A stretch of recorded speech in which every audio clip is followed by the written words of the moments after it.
colonization of the planet. So bust this. People be the power, now we build the justice. Pouring assist on divinations, how we build the justice. Welcome the planet to the podcast. Build the justice, build the justice, build the justice. Build is to add on or do away with. Justice. Welcome to Building Justice, a podcast by Sacramento State University's Center on Race, Immigration, and Social Justice, CRISJ. We explore critical issues affecting our communities with the hope of creating a healthier and more just world. Your host for today is me, Monica Tuchka. I'm a professor of political science at Sacramento State University, and I'm here with Basha Ellis. Basha is a professor of child and adolescent development at Sac State, and her research focuses on the experiences of undocumented immigrants. Basha also works closely with the Dreamer Resource Center on campus to support the well-being of undocumented students at the university. Even though we're not members of the same department, Basha, you and I have come to know each other through a lot of committee service, and that service is incredible work and it creates some tight bonds. I also have the pleasure of knowing that you're Polish and I'm Polish, so let me begin by saying hi in Polish. Cześć, Basha. It's great to be with you today. I'm really looking forward to this conversation. Cześć, Monika. Bardzo mi miło również. I haven't encountered too many Polish people in Sacramento or in California, so this is really special, and I too am looking forward to the conversation. Your Polish is much better than mine.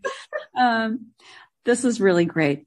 Basha, your paper that we're going to be talking about today is called The Psychology of Migrant Illegality, a General Theory, and it's currently in press with the Journal of Law and Social Inquiry. The paper presents the results of your research, and you've been working on this research for nearly a decade, 10 years. At a really general level, what you've discovered is a process that undocumented migrants undergo as they navigate the world, carrying that status, that heavy status of illegality.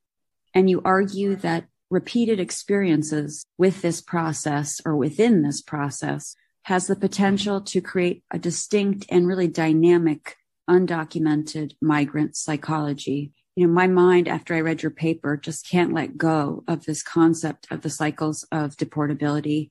But before we move deep into the weeds, let me know how it all got started for you and what motivated you to pursue a research topic that's so important today, but might not have been so obvious when you were an undergrad and a graduate student.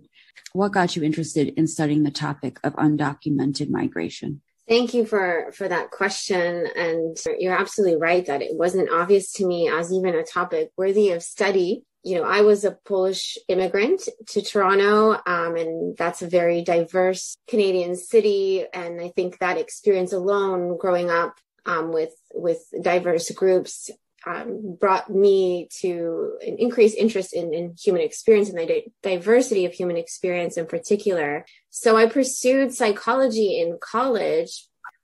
And after that, I was interested in going further with my graduate studies and began to look at phenomenology and social cultural psychology. And these are research fields that study the structure of human experience or subjective life. And particularly with social cultural psychology, I was interested in how cultural practices, languages, and systems of meaning more broadly constitute the very contents of our thinking and feeling. And so that said, while I was really interested in the nature of subjective life and how it is that we each have a unique one, I didn't have a particular group that I wanted to study when I was getting started with my graduate work. I genuinely thought that every group would be interesting because human experience is so interesting. It really wasn't until I sat down with my supervisor in deciding on my doctoral project that he encouraged me to think about a particular group that I wanted to look at. And he began brainstorming with me who I was already connected to. I wasn't too keen on studying Polish people initially. I thought that, I know Polish people. I don't want to study myself. And we started sort of thinking more about other groups that I had in contact with. And, I did know at the time some persons who were undocumented, did know people who in my community had, come to Toronto and worked under the table. And I even had family members who had done that. And I wasn't, never really thought of it as a major issue, but I did bring it up for my supervisor to consider. And I remember asking him, do you think that would be a viable topic of research? And he just turned around and said, well, Basha, that would be fascinating. And I didn't quite see this as a topic worthy of study. Undocumented migration is not a politicized issue in Canada. And then secondly, I think I was so familiar with this idea of persons coming in and working for cash over, working holidays or what have you, that it didn't occur to me that this was a much larger social and global issue. So it was not until he really confirmed that I began reading up on it, that I began to see how migrant illegality and deportability were social political constructs or categories, that I realized too that undocumented immigration was the fastest growing form of international migration around the world. So it was these kinds of realizations that led me to see how migrant illegality was a viable and an important topic of study. And I want to highlight here that illegality in the literature is left in quotation marks to highlight the social construction of this category. And I want to mark that no person is illegal. Rather, people are illegalized by unequal immigration policy. Wow. What I'm hearing you say is that a variety of factors, some surprising and some less so, led you to the study of undocumented migrants as a social phenomena, a socially constructed and distinct group that can be the subject of thoroughgoing research. Right? You had your own experiences growing up, living within a Polish immigrant community where there were people who were undocumented. You had a kind of maybe instinctual intellectual curiosity that led you to sort of deeply care about the diversity of human experience and the subjective experience of being and doing in the world. And you had an awareness that your experiences, even your psychic experiences, are really shaped by social structures and social dynamics.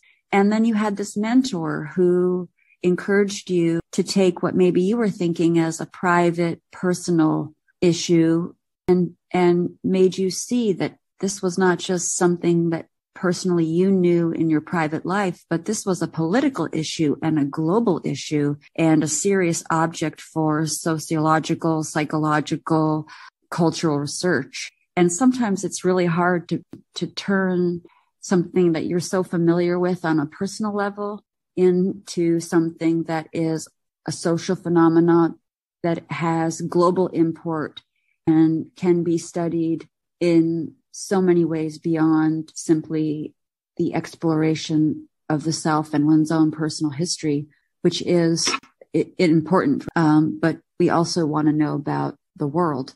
And so you kind of wedded those, and that brought you into the examination of immigrants, and more particularly undocumented immigrants, and even more particularly still, their psychosocial development. Let me move forward and ask you about what led you to move to study not only Polish immigrants who are undocumented in Toronto, but in your research, you talk about a shift to Chicago. So what led you to study undocumented people in Chicago?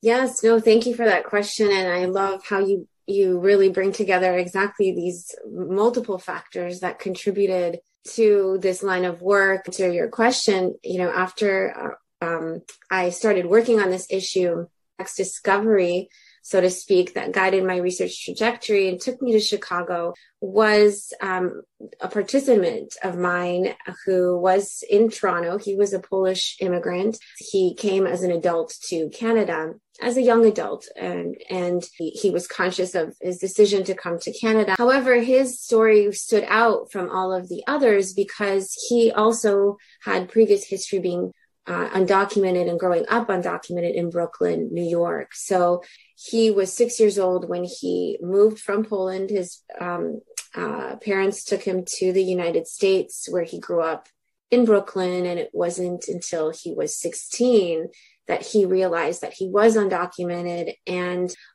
began to wrestle with the implications of that. This was a time before there was DACA, or the Deferred Action for Childhood Arrivals policy, that was implemented by the Obama administration in 2012. So this was a time when there was no recourse for him. He decided to go back to Poland and look for other alternatives to come back to Brooklyn, which he considered home. He wanted to pursue university in the United States, and that couldn't happen. And so in the meantime, his mom came to Canada and told him to come there. Maybe there'd be some better options. And so he did end up coming to Toronto, and his plans there weren't working out. So when I met him, he was working undocumented at a Polish deli, twice undocumented, so to speak. And his story was so moving, and again, stood out so much from others. And it helped me really see the extent to which immigration laws and policies could completely transform people's lives and children's lives, utterly blocking them from pursuing their aspirations and developing their desired adult lives. So I was heartbroken for him, and also then shocked that there were 2.1 million others like him in the United States. So as I was completing my graduate work, I then decided to apply for funding for a postdoctoral fellowship, and that led me successfully to pursue a postdoc at the University of Chicago. And my project there was now focused on ethno-racially diverse undocumented youth. Basha, when you went to Chicago and you were embarking on this new study, I imagine that different researchers there study the young man that you described from different lenses. And you mentioned the lens of phenomenology, social cultural psychology, critical immigration studies. And what I think you're saying is each one of these different sort of disciplines or points of departure kind of interrogates or asks different sorts of questions or frames the issue in different kinds of ways. So could you kind of unpack that for us as an audience that's not so familiar with the esoteric happenings at the University of Chicago? Yes, absolutely. I do think that those various literatures really gave me the language to conceptualize and problematize the issues that I had an interest in, but not the language for. So from a phenomenological perspective, I was ultimately interested in the experiences of undocumented persons. Phenomenology, in the broadest sense, is the study of the structures of human experience. And so I was specifically interested in what it was like to live with deportable status, or as someone who is deportable. Cultural psychology, in turn, conceptualizes psychological life as a dynamic, dialogical process marked by tensions and contradictions between different internal positions, as well as our relations with real others in other contexts. So from this angle, I was interested in the psychosocial dynamics that characterize psychic life, again, assuming that our human experience is not a flat, singular thing, but rather characterized by these tensions and contradictions. So I wanted to know what those dynamics looked like for persons who were undocumented. Critical migration studies, on the other hand, helped introduce me to deportability as a concept, and more importantly, as the social political condition produced by migrant illegality. It really helped me see how laws and unequal relations of power produce various conditions of deportability and illegality. So it gave me language to articulate inequality as it is produced by immigration laws in particular. But I wasn't interested in deportability exclusively as a social political condition, but as a psychosocial condition. So a mode of being that differed from other modes of being.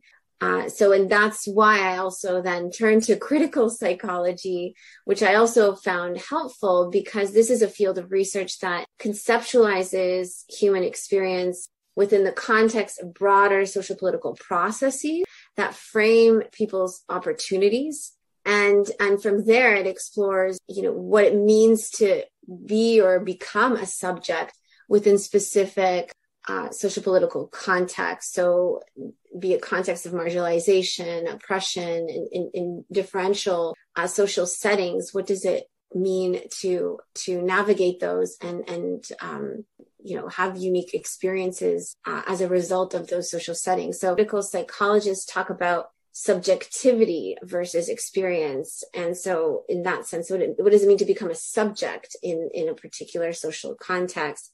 And so in that sense, I was interested in the subjective life of deportability, or the kind of subjectivity that migrant illegality and deportability allowed for. So these different fields ultimately, brought me, gave me the language and the frame through which I could think about what it is exactly that I want to explore. And I hear you. I mean, when you approach a topic that you're really interested in from these different frameworks, it's as if you're wearing a different pair of sunglasses every time. And the phenomenological perspective really focused you in on experiences and the structure of human experience. This cultural psychology perspective really helped you work through the idea that our psyches are unstable. We have multiple personalities within us that are intention, that aren't sort of harmonized. To think through the language of critical migration studies and to wonder about structures of power and the production of this social category, illegality, and where it positions itself in the structures of power and how it affects the lives of human beings who happen to be undocumented. Critical psychology, or bringing to your attention the idea that our own psychologies are produced or shaped by the structures within our society and around us, and maybe even our subjectivity itself, what it means to be and what imagine as possible for us is part of the structure. And to think about how you so gracefully navigated all of those different lenses that I probably haven't articulated sufficiently, and to kind of balance those in a research paper and to keep all of those theories in your mind as you approach this topic is just a tremendous accomplishment. And it adds so much richness to this study. And, I just applaud you for going at it whole hog. Maybe we should take a break for a minute and be back, and we'll continue our discussion and talk about your findings.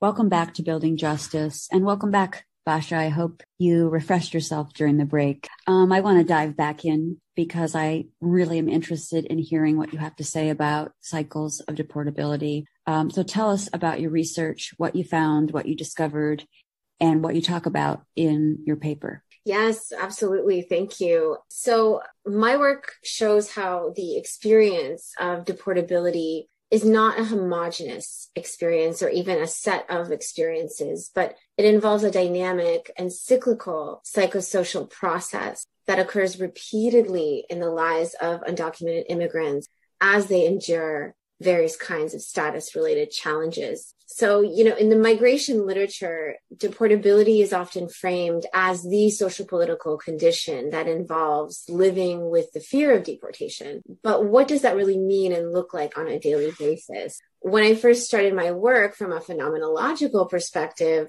I thought that I would somehow identify the basic characteristics or constituents of this experience as if it was some kind of a single or self-contained kind of thing.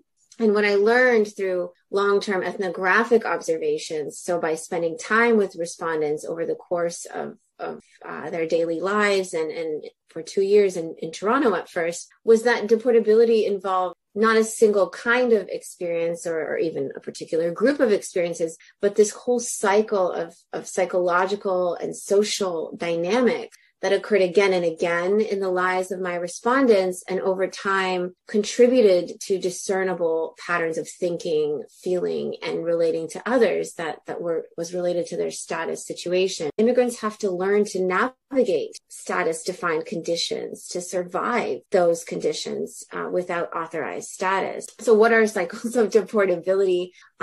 So most centrally, what I observed was that my respondents would experience regular yet always unpredictable status-related threats or events. So for instance, someone saying, "Where are you from?" or asking them from documentation. Every so often, these situations would arise, and in so doing would spur heightened fears and vulnerabilities. Then to respond to these events, required both practical and psychological strategies. So given the practical exigencies, someone asking you, "Where's your documentation? Can I see your health card in Canada," for instance, my respondents need to develop creative agencies, strategies for being resourceful, creative, where they began to, for instance, rely on friends and families versus institutions to resolve their issues. But just as these strategies relieve them of those practical limitations, fears continue to linger in the lives of undocumented immigrants, and that requires also psychological strategies. They also learn to cope psychologically with these issues by doing things like downplaying, reframing their concerns, staying hopeful, focusing on the now, not, in their words, dreaming too big. There were these kind of self-disciplinary tactics, as it were, that also developed over time in response to these regular, yet always unpredictable status-related situations. So because these kinds of cycles of the threats, the fear, and the learning experience as a result of it occurred again and again, I refer to these as cycles of deportability. And what this means then is that deportability is not a single kind of experience, but a psychosocial and developmental process, one that involves both these continued stressors and limitations, but also the development of new modes of agency. Wow, Basha. I mean, I'm hearing and listening to what you're saying, and I just feel so much concern for undocumented migrants, and also experience a kind of sense of awe of how resourceful undocumented migrants are and how resilient they are. But what I heard you say is, when you're talking about these cycles of deportability, somebody who's undocumented is going about their day, and suddenly they're thrust into the awareness of their deportability. And that happens as an iterative process. They go about their day the next week, and all of a sudden they're thrust back into awareness of their deportability. And in those repeated moments where they're thrust into that awareness, they're conscious of their deportability. You talked about a feeling of alarm and fear and stress, and then a kind of scrambling. And the first time you have this experience of your awareness of being deportable and vulnerable, and perhaps deportable to a place that you don't want to go, you scramble a bit. You don't have the tools to cope immediately when you're born. Rather, you learn how to respond. You learn strategies. You develop new ways of being and responding as you engage and re-experience these moments of deportability. And I hear you saying that sometimes the responses are extremely creative. They're very pragmatic. They're purpose-driven. They show the ingenuity of an undocumented person to escape deportation and to realize goals. And so that's very empowering and a deep expression of their agency. But I'm hearing you also say that these repeated cycles cause chronic anxiety, chronic stress, a lingering doubt whether the next time you'll be resourceful enough. And those kind of chronic fears, or maybe, fears that you want to repress, one comes up with narratives, one comes up with strategies like stay hopeful, stay positive, you can do it, don't hope too much, trim your sails, to kind of cope with that other part of your psyche that is raising doubts, even though there's this other part of you that is expressing competence and agency. Am I getting it right? Or have I missed some really important detail that you want to clarify for our listeners? I think you're definitely getting it right, Monica. I really love the way you highlighted this role of agency because, when I first started my work in Toronto, it was the first thing that I noticed in my participants. I had read all this literature about deportability at this point and the fear that characterizes the undocumented experience. And yet when I was observing my respondents, I was seeing how they were relatively successful, very pragmatic, often also seemingly unconcerned about status-related issues. Sure, they had limitations to work and therefore upward mobility, but they didn't seem fearful in their daily lives. This was really shocking to me, and especially given the literature really focused on fear and not agency in the lives of undocumented immigrants. And that really propelled me to dig deeper into their reflective experiences. And so I ended up interviewing a number of persons sort of midway through my ethnography to get more reflective knowledge about how fear came up in their lives. And what I found from those interviews was that it came up in at least two ways, which was on the one hand, intermittently in these heightened fearful moments related to status-related events. And then there was also at a more fundamental psychological level, an ever-present lingering fear. One participant once described it as a lingering chill of uncertainty that characterized what it means to be undocumented. And that fear was something that needed to be regularly dealt with through this kind of downplaying, through reframing, in a way to sort of not let it get to you. I mean, those are also words that my participants would use. So these reflections were so crucial as they helped me then explore those processes back in the ethnographic setting, back in the field where I was looking at the daily lives of my respondents. And that really helped me see a more complex, developmental, and agentic account of what was happening for persons in deportable condition. Yeah, I mean, what you're talking about when you discuss your ethnographic research is really a discovery in and of itself. I mean, so many people these days think one survey question, one preference poll is enough to really understand what people care about and what matters. And in your very preliminary preference poll, I know you did interviews, but people were like, it's all good. It's all fine. I'm surviving. I'm making my way. And it's through the kind of deeper descriptive ethnographic study that you got to a more rich understanding that now everything is okay. Let me shift a little bit and ask you a question about the differences you saw between the population you studied in Toronto and the population you studied in Chicago, because we're talking as if there's sort of one process, one cycle of deportability and one experience. Your paper really highlights some key differences that we need to keep at the forefront so we don't make overly generalized statements, and so that we really show what you care about, the diversity of human experience and the diversity of undocumented experiences. So could you talk a little bit about some of the distinctions you made in your research in Chicago versus your research in Toronto, so the audience gets a kind of sense of that richness? Certainly, Toronto and Chicago, the United States and Canada are very different contexts for migrant illegalization. On several levels, certainly the politicization of migrant illegality looks different in the United States and Canada. In the United States, it's a major political issue. In Canada, it really is not. It hasn't been made so.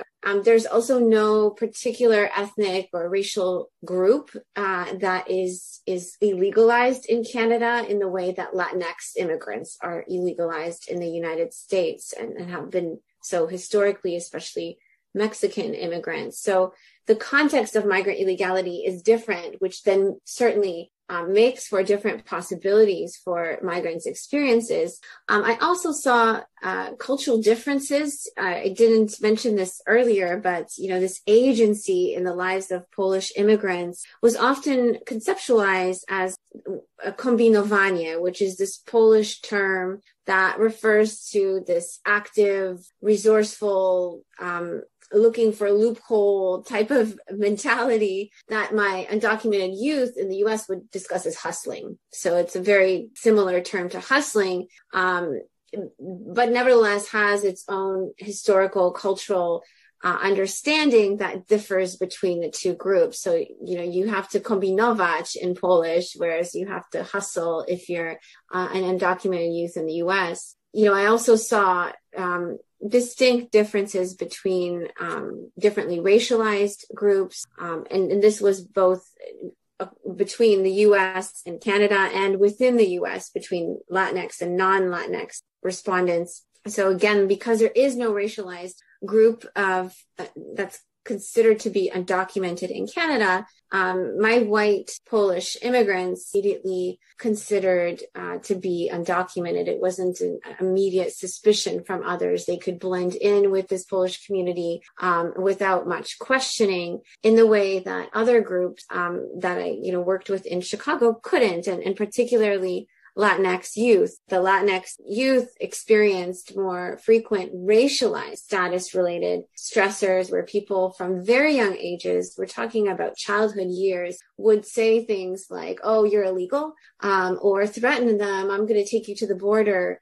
These are situations that Latinx youth experienced, even Latinx youth who were citizen children. And that differed from white and Asian youth in our work, in that white and Asian youth didn't experience these racialized situations. They could pass as documented. At the same time, there's also different levels of support for undocumented immigrants, and this too is racialized in the United States.